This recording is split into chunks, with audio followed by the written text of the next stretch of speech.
Matinding bakbakan nga naganap sa ginintuang lupa nang dahil na nga rin sa pinag-utos nga nito ni Ricardo sa mga kapulisan na kinakailangan paalisin na nga ang mga tao roon upang sa gayon maisagawa na nga nila ito nga kanilang planong paggawa nga ng negosyo doon.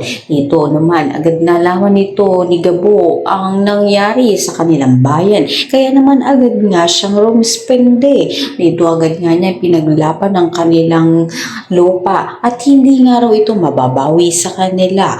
At dito nga nakita nga nito ni Django itong si Gabo, kaya naman nakakuha nga siya ng pagkakataon na asintahin nga ito. Ngunit hindi nga nagkaroon ng pagkakataon si Django na matamaan si Gabo dahil ang tinamaan nga niya ay ang ama nga nito si Rudy. Kaya naman agad nga niya ito na naidala sa ospital.